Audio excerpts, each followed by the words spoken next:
इश्क कातिल से मकतूल से हमदर्दी भी, ये बता किस से मोहब्बत की जजा मांगेगा।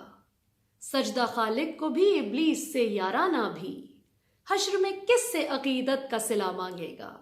अस्सलाम वालेकुम पाकिस्तान, मैं हूं मलिया हाशमी और आज हम बात करेंगे दो इंतहाई इंटरेस्टिंग टॉपिक्स पर। एक मिनिस्टर शिरीन मज़ारी, जिनके एजाज़ में मैंने ये शेर भी पढ़ा। उनके खिलाफ पिछले 5-6 दिन से बहुत एक स्ट्रॉन्ग और पॉपुलर ट्विटर ट्रेंड चल रहा है, सैक शिरीन मज़ारी। ये क्यों चला? अवाम की एक वास्ट मेजॉरिटी क्यों इनके अगेंस्ट हो गई है, और इस ट्रेंड के रिस्पांस में कैसे मिनिस्टर मज़ारी ने अपने चंद सियासतदान और मीडिया के दोस्तों से रिक्वेस्ट की कि मेरे हक में ट्वीट्स कीजिए, बोलिए, लिखिए, क्योंकि अपेरेंटली वज़ीर आज़म इमरान खान साहब डिजिटल मीडिया पर अवामी फीडबैक को बहुत संजीदगी से लेते हैं। सो उनको डर है कि ये ना हो कि जैसे फिरदौस आशिक ईवान साहिबा को भी एक्सेप्टेंस नहीं मिली थी अवाम से, इसी तरह अवाम की रिजेक्शन से मैं फारिग हो जाऊँ। और दूसरी बात हम हामिद मीर साहब की करेंगे जी, जिनको अभी तक दुख नहीं जा रहा मौलाना साहब की दुआ का। और उन्होंने कल अपनी ट्वीट में एक आर्टिकल कोट किया, जिस आर्टिकल में मुझ पर 2 इल्ज़ामात लगाए गए थे। एक ये कि मैंने अपने एक आर्टिकल में, जो कि इंडिपेंडेंट उर्दू के लिए मैंने पिछले संडे को लिखा था, तो इल्ज़ाम मुझ पर यह है कि मैंने ये लिखा है, जो कि मैंने नहीं लिखा, कि मौलाना तारिक जमील साहब से बंदूक की नोक पर माफ़ी मंगवाई गई है। और दूसरा इल्ज़ाम यह कि मुझे औरतों के हुकूक का कोई एहसास नहीं, लिहाजा मैं औरत मार्च के खिलाफ बात करती हूँ।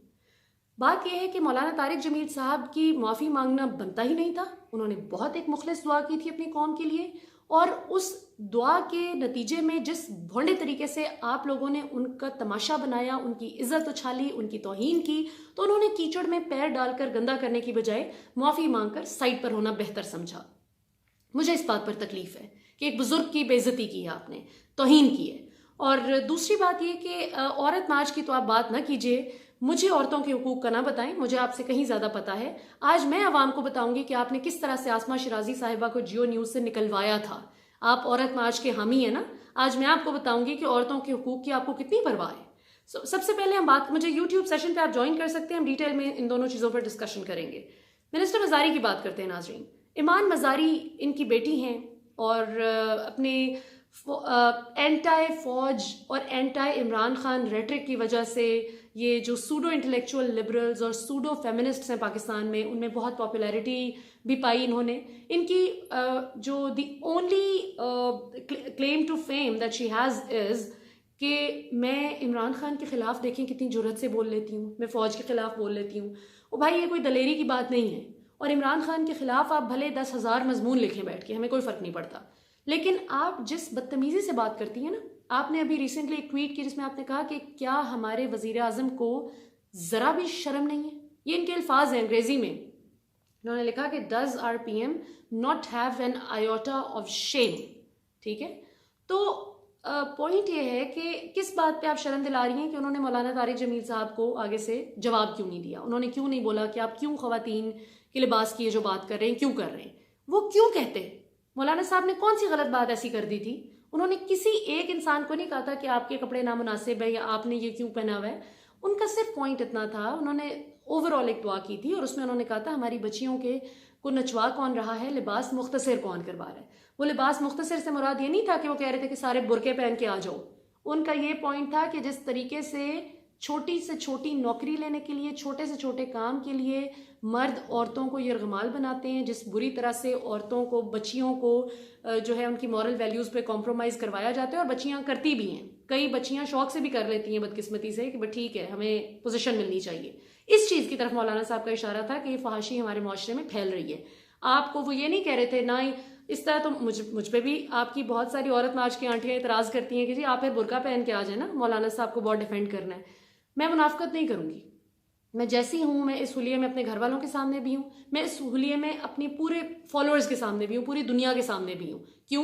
क्योंकि ये एक मुनासिब हुलिया है। अल्लाह ताला मुझे तौफीक दे, मैं ज़रूर एक पॉइंट आए कि चादरें वगैरह ले सकूँ इंशाल्लाह ताला। मैं अगर चादर बहुत वो नहीं लेती, बुरका नहीं लेती, तो मैं बुरके को बुरा भी नहीं कहती, मैं बुरके को गाली भी नहीं देती। ना ही मुझे हक पहुँचता है कि जो ख़वातीन बुरका लेती हैं मैं उनको गलत और बुरा कहूँ। ठीक है, आपकी मर्ज़ी, आप जैसे भी खुद को कैरी करें, बस ऐसा लिबास होना चाहिए कि आप खुद को कवर कर सकें। सो अगर आप नहीं भी करते तो मौलाना साहब की सेहत पे क्या फ़र्क पड़ता है। सो अजीब ही मौलाना साहब की दुआ ने वैसे आखिर इनको जाके कोई हिट किया। तो बात यह है कि मिनिस्टर मज़ारी की जो बात है ना कि उनको जो डर पड़ गया है उनको ठीक डर पड़ा है, इसलिए कि ज़राए के मुताबिक अब वज़ीर आज़म तक ये फीडबैक जा रहा है कि उनकी बेटी ने जिस तरह से उनके बारे में बदतमीज़ी और गुस्साखाना बातें की हैं, और ख़ास तौर पर वज़ीर आज़म से ज़्यादा जो मौलाना तारिक जमील साहब के हवाले से जो बदतमीज़ी की गई, और एक ट्वीट में शिरीन मज़ारी की बेटी ने कहा कि ये गलीज़ जहन का हामिल है ये शख्स, मौलाना साहब के बारे में बात की कि इसकी सोच औरत के जिस्म से शुरू होकर औरत के जिस्म पर ख़त्म हो जाती है और ये एक बीमार जहन की अलामत है। तो मैं मतलब हैरान हूँ कि ये वो शख्स है कि रिसर्च नहीं करते ना, इन्हें पता ही नहीं वो कौन है। ये वो शख्स है कि जो हुजूर सल्लल्लाहु अलैहि वसल्लम, आपको याद होगा कैसे तबलीग करते थे, कैसे वो इशाद करते थे इस्लाम की। वो ये नहीं कहते थे कि चलो भाई दाढ़ी रखो, चलो भाई बुरके पहन लो, चलो भाई ऐसे, किसी को वो ज़बरदस्ती नहीं करते थे। वो अपने इखलाक से लोगों को कायल करते थे। वो किसी को ही नहीं कहते थे कि बात तो आपने बहुत अच्छी की है लेकिन बुरका पहन लेती ना तो बड़ा अच्छा होता, बात तो बड़ी अच्छी की है लेकिन दाढ़ी रख लेते ना तो बड़ा अच्छा होता। नहीं, आप सल्लल्लाहु अलैहि वसल्लम खुद वो सारे काम करते थे कि जिससे लोग मुतासिर होके उनको फॉलो करते थे। उनके इखलाक से मुतासिर होके पहले अपने इखलाक दुरुस्त करते थे और फिर अपनी अपीयरेंस को चेंज करते थे लोग। तो मौलाना साहब ने तो कितनी ही ऐसी जो बदकिस्मती से ख़वातीन, मैंने पहले भी बात बड़ी तफसील से इस पर की थी कि जो बाज़ार हुस्न से ताल्लुक़ था जिन ख़वातीन का, ये बदकिस्मती से जो वक्त ने जिनको तवाइफ़ बनने पर मजबूर कर दिया, ये जो ऐसे घरों में पैदा होगी बच्चियाँ, उनके सरों पर हाथ रखा मौलाना साहब ने, उनको बेटी कहा, उनको इज़्ज़त का मकाम दिया, उनको शादियाँ करवाईं, उनकी माली इमदाद की, माशाल्लाह कितने घर आबाद करवाए मौलाना साहब ने अल्लाह की मदद से।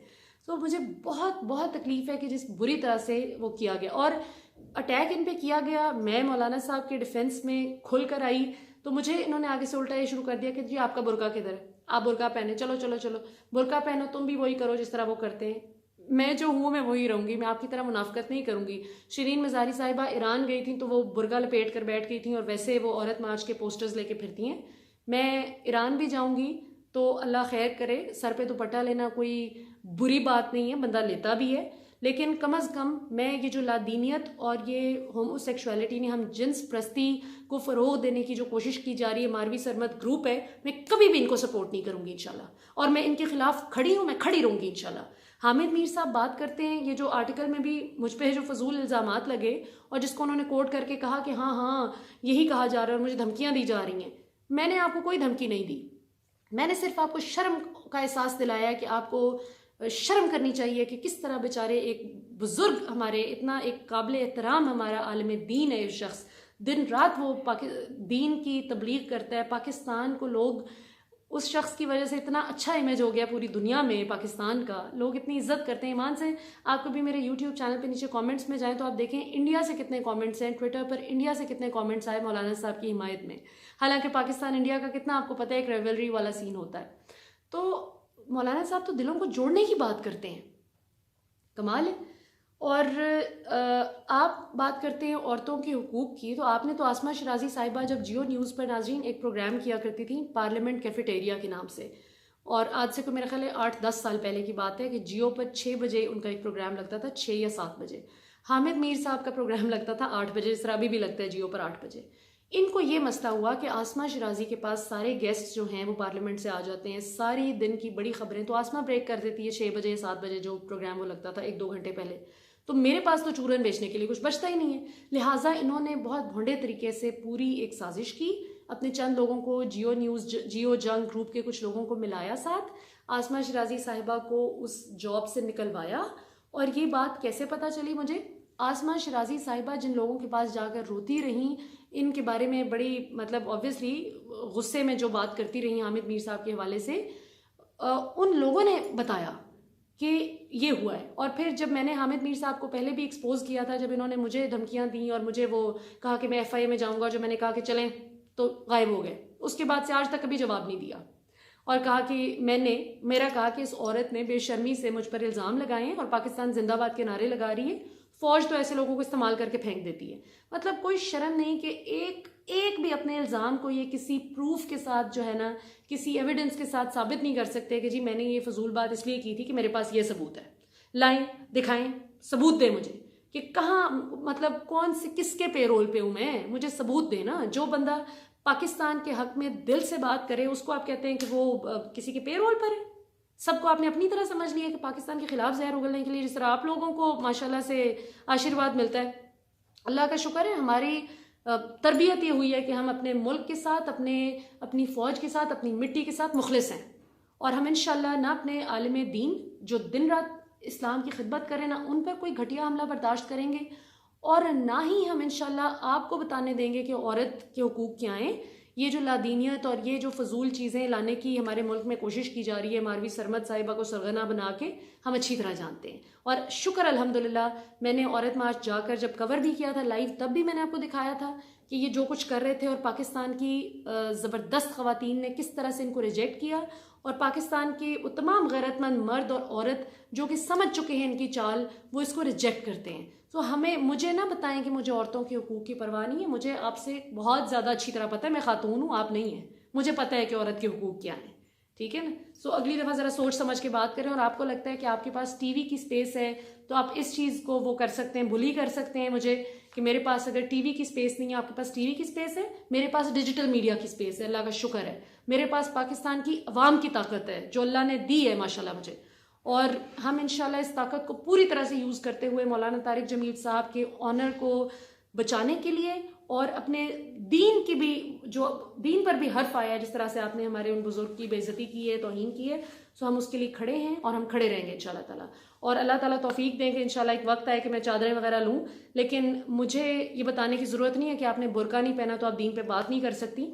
मेरा दीन है और मैं बिल्कुल बात कर सकती हूँ इंशाल्लाह। और जो शख्स मेरे दीन के साथ ये फजूल में इसका इमेज ख़राब करने की कोशिश करेगा, मेरे मुल्क की फ़ौज के साथ पंगा करेगा, मेरे वज़ीर आज़म पर फजूल इल्ज़ामात लगाएगा कि जी ये जा रहे हैं और फलां हो गया है, आज तक एक खबर इनकी सच्ची साबित नहीं हुई। और शर्म इतनी नहीं है कि जो है ना बंदा अपोलोजाइज ही कर ले। मेरी सॉरी, मुझे आज बहुत गुस्सा चढ़ा हुआ है कि रमज़ान में भी इनको जो है ना इस चीज़ का एहसास नहीं है कि कितनी बुरी तरह से दिल आज़ारी कर रहे हैं। और कितना शरीफ है बेचारा हमारा वज़ीर आज़म कि एक दफ़ा भी इनको आगे से कुछ बोलता नहीं कि आप जो कुछ करते हैं। बहरहाल, पाकिस्तान जिंदाबाद।